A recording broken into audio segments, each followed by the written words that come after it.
Everything changed the instant Chuck Norris stood beside that misty river in the heart of a secluded American wilderness with his fishing rod in hand.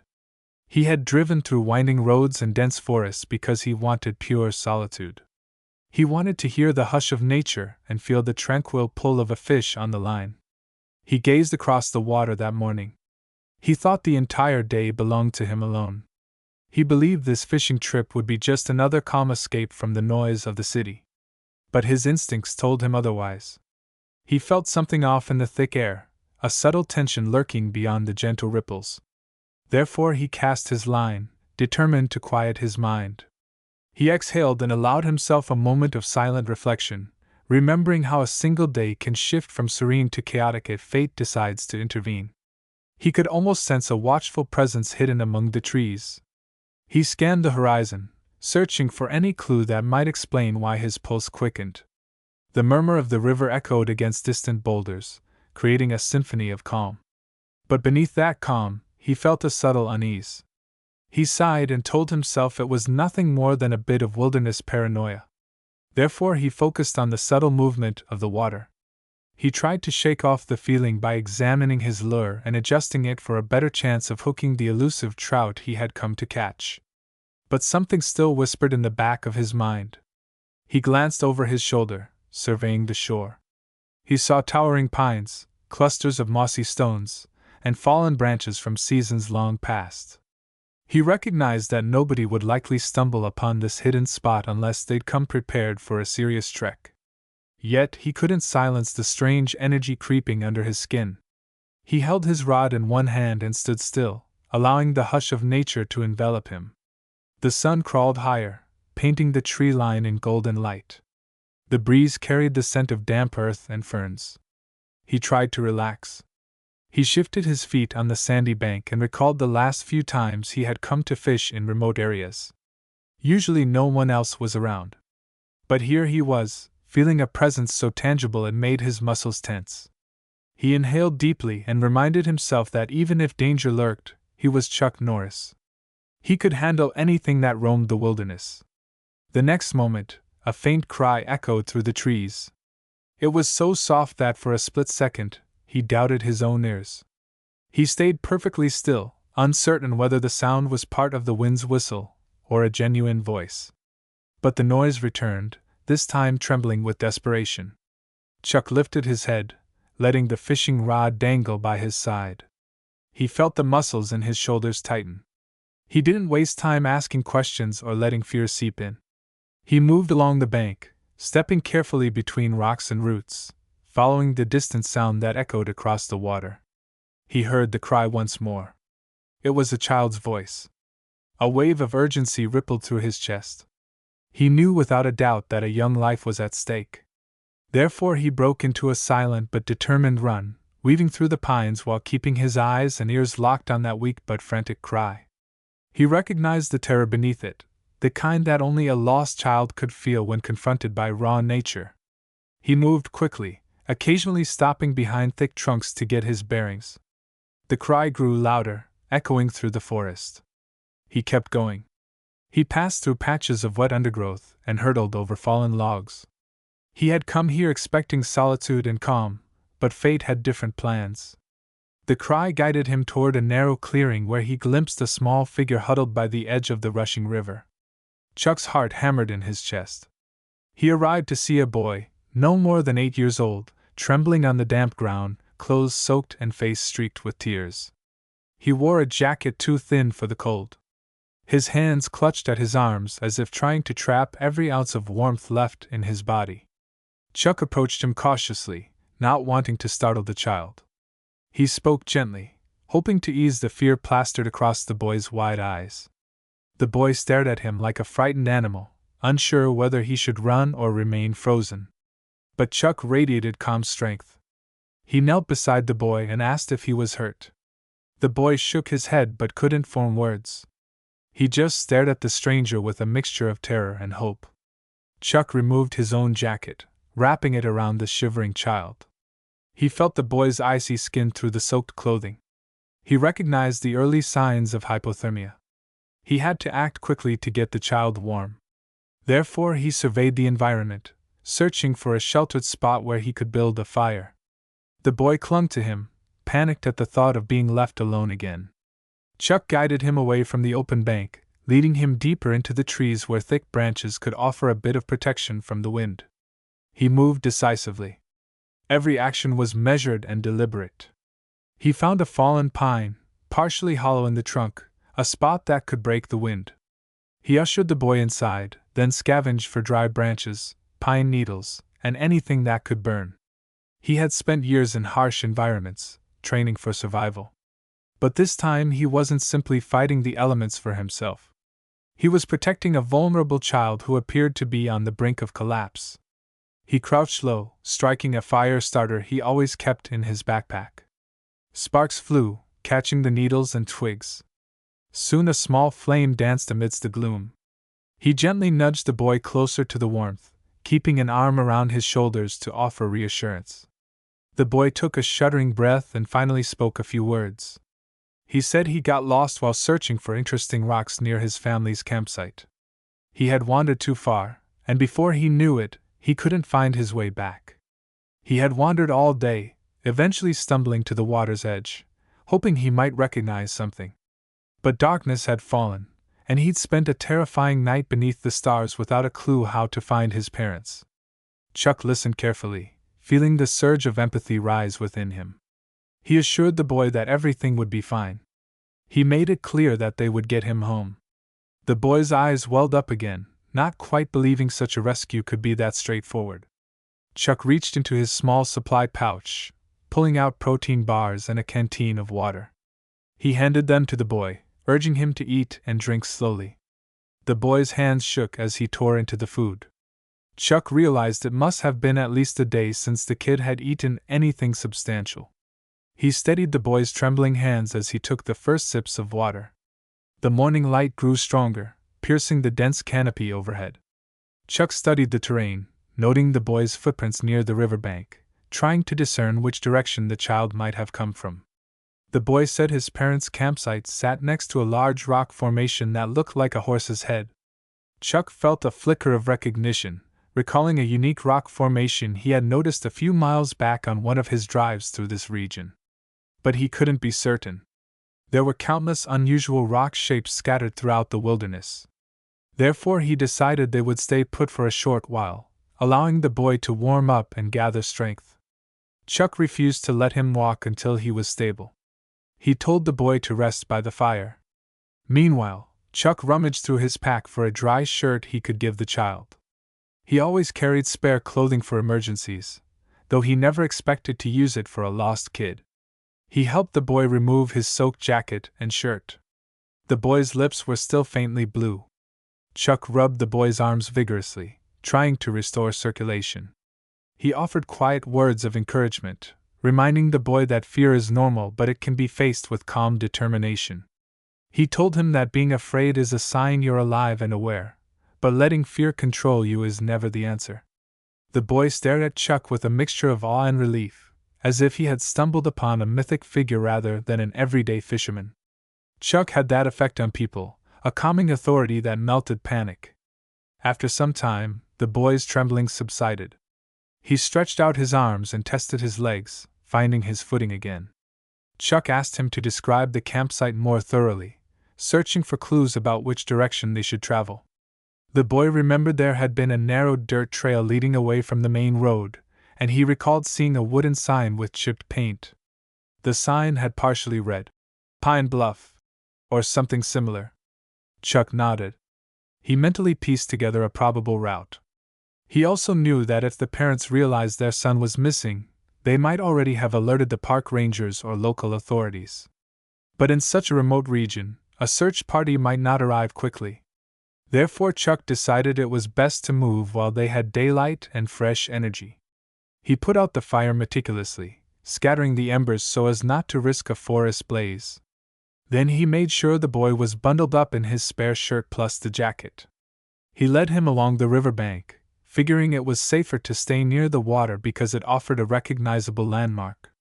The boy gripped Chuck's hand, still fearful of losing sight of his rescuer. They trudged over rocks and uneven ground, the river flowing alongside them. Occasionally, Chuck spotted clues like footprints or displaced stones that hinted someone had passed that way recently. He wondered if they belonged to the boy's parents, searching high and low. The forest seemed endless. But Chuck Norris never let that deter him.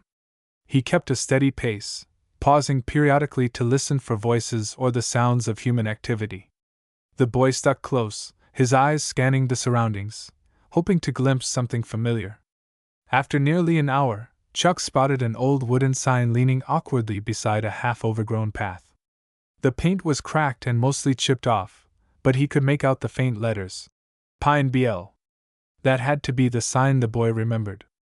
Therefore Chuck steered them onto the path, guiding the boy with unwavering calm. The path twisted through dense underbrush and wound around massive boulders. Chuck kept an arm around the boy to keep him from stumbling. The morning chill still lingered, but the motion helped keep the blood pumping. The boy gradually found his voice, expressing his fear and regret. He admitted he only wanted to find a special stone to impress his parents, but he got turned around.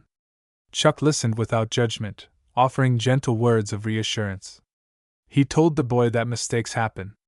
What matters most is how we handle them once they occur. The path eventually opened into a clearing.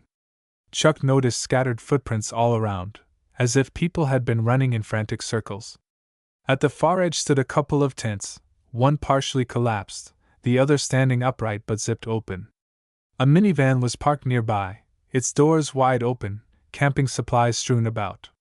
Chuck realized the parents must have searched frantically, rummaging through everything, possibly calling out the boy's name for hours on end. Chuck told the boy to stay behind him until they could be absolutely sure who was around. He stepped forward and shouted, "Hello? Is anyone here?" His voice carried across the clearing. At first, there was no answer. Then he heard a rustle behind the largest tent. A disheveled couple emerged. Their eyes were swollen from crying, and their expressions were etched with worry. They froze at the sight of Chuck and the small figure behind him. Then the mother let out a choked gasp and sprinted forward. The boy recognized her instantly and broke into tears, running into her arms. The father stumbled forward, overcome with relief. Both parents hugged their son as if they never wanted to let go. Chuck stood back, a silent guardian, watching as the family reunited. He felt a flicker of warmth in his chest. He had seen a lot of things in his life, but nothing compared to the raw emotion of a parent reclaiming a lost child. Eventually the father turned to Chuck, barely managing to stammer out words of gratitude. The mother couldn't speak through the sobs. She just clung to her son, burying her face in his hair. Chuck nodded softly and explained how he found the boy by the river, cold and frightened. He mentioned that they built a fire, warmed up, and followed clues until they reached the campsite. The father's hands shook as he extended them toward Chuck. The man whispered endless thanks, promising that they had feared the worst all night. He said that rangers had been notified, but they were miles away. They had no idea if their boy was wandering deeper into danger. Chuck just offered a modest reply, urging them to get the boy into warmer clothes, feed him properly, and let him rest. He mentioned that the boy needed a thorough checkup, just to be sure he hadn't injured himself. The mother kept hugging her son, repeating how sorry she was for not paying closer attention. The boy clutched her back, tears still streaming down his cheeks. Chuck watched them for a moment before he turned to leave, not wanting to intrude further. But the father insisted Chuck stay for a moment, at least to gather some food or a warm drink. Chuck hesitated. He understood they needed time alone to process what had happened. But he also sensed that refusing outright would be unkind. Therefore he nodded, and the father rummaged for a thermos of coffee. They offered it to Chuck, who sipped slowly, letting the warmth spread through his chest. He quietly gave them advice on surviving in the wilderness, cautioning them to maintain clear boundaries and keep watchful eyes on children. He spoke in a gentle tone, never placing blame, only emphasizing the importance of caution. The father asked him how they could ever repay him. Chuck waved off the question and simply said that watching the family together again was more than enough. He set down the thermos and motioned that he had to go. The parents showered him with gratitude once more, tears glistening in their eyes. The boy looked up at Chuck, still wearing the spare shirt Chuck had lent him. The father promised to wash it and return it. Chuck just patted the boy on the shoulder, telling him to be brave but not reckless. He told him that bravery without caution can lead you astray. The boy gave a solemn nod, clutching his mother's hand. Chuck took a final glance at the reunited family, thinking how remarkable it was that a simple fishing trip became a life-saving mission. Then he walked back toward the winding forest path, letting the sun's rays filter through the treetops.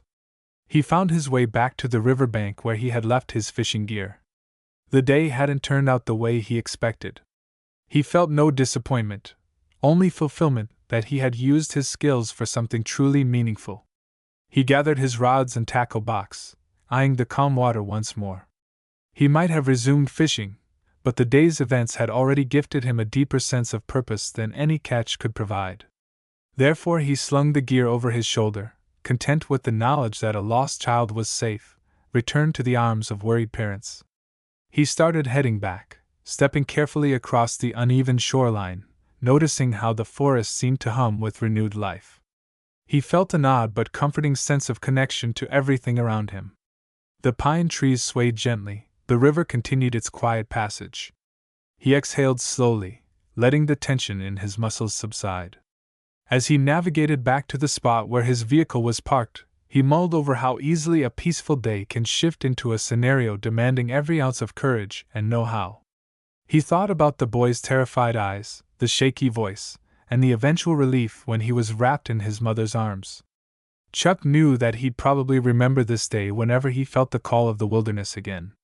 When he finally reached his vehicle, he placed his fishing gear in the back and sat behind the wheel for a moment. He let his mind replay the entire sequence of events. He understood that there was a lesson in all of this. Sometimes you venture out seeking solitude, but you return having saved a life. He turned the key, listening to the engine purr. A faint smile crossed his face as he pulled onto the narrow dirt road leading out of the forest. The trees blurred past, and he felt the weight of gratitude in his chest. He wondered how the family would talk about this moment in years to come, how the boy would remember the day Chuck Norris found him cold and alone by the river and brought him safely home. Maybe that boy would grow up cherishing the wilderness with a more cautious respect. Maybe he would discover an inner strength he never knew he had, all because someone showed up just in time. Chuck drove onward, leaving behind the scattered footprints and the charred remains of a small campfire. He could still picture the boy's tear-stained face transforming from fear to hope. The memory gave him a quiet satisfaction that lingered as he navigated the winding roads. He realized that in a single morning, everything had changed for that family. They would never take each other for granted again. He also realized everything had changed for him too, reminding him that true strength involves compassion and action when it's needed most. He continued down the road, heart steady, mind focused. He thought about how quickly the boy's situation could have ended in tragedy had no one been around to hear that faint cry. Therefore, he felt no regret about cutting his fishing trip short. He understood that real heroes don't plan their heroics. They simply respond to the call. The forest faded into the distance. Chuck headed toward the highways that would guide him back to a more familiar landscape. He didn't need applause or recognition. He found peace in knowing the child was safe. He inhaled deeply and let the crisp air fill his lungs one last time before leaving that region behind. He imagined the parents hugging their boy tighter than ever, relieved tears giving way to smiles of gratitude and joy. The father might be clearing away the campsite with renewed purpose. The mother might be cooking a meal, determined to nurse her child's strength. And the boy himself might be reflecting on how it felt to be lost in the wilderness and then miraculously found by someone whose presence exuded calm determination. Chuck knew that in the boy's mind, that rescue would become a permanent memory. He let that image fade into the background of his thoughts. The road unfurled ahead, carrying him back to a world where not everyone understands the power of raw nature. But he did. He always had. He also understood that sometimes, destiny nudges you from behind, inviting you to step up and do what you can. Therefore he smiled and pressed gently on the accelerator, looking forward to the next sunrise, the next challenge, the next subtle shift of the wind that might signal an unexpected turn. He had stories upon stories of extraordinary moments that began in ordinary settings. This one would stand out among them, an unlikely chapter of riverside heroism and quiet determination. He kept driving until the pines gave way to rolling hills. His mind already drifted to what might come tomorrow. He could almost hear the current swirling around that fishing spot, as if the river itself remembered the day Chuck Norris found the lost boy and reminded everyone that hope still flourishes in the darkest of corners. Therefore, he finished the journey with a renewed sense of how one person's skill and compassion can alter the fate of another. He drove into the distance, never looking back, because he didn't need to. He carried the memory forward, ready for the moment it might spark something vital in someone else's life. The air felt lighter now, the horizon brighter. He drove on, each mile a testament that unexpected encounters can become defining moments when courage meets compassion. He felt ready for whatever challenge destiny might throw at him next. That's how everything changed when Chuck Norris found the lost boy by the river and safely returned him to the arms that loved him most. But if you want more high-octane stories of Chuck's legendary exploits, be sure to stick around and watch our next thrilling chapter on this channel.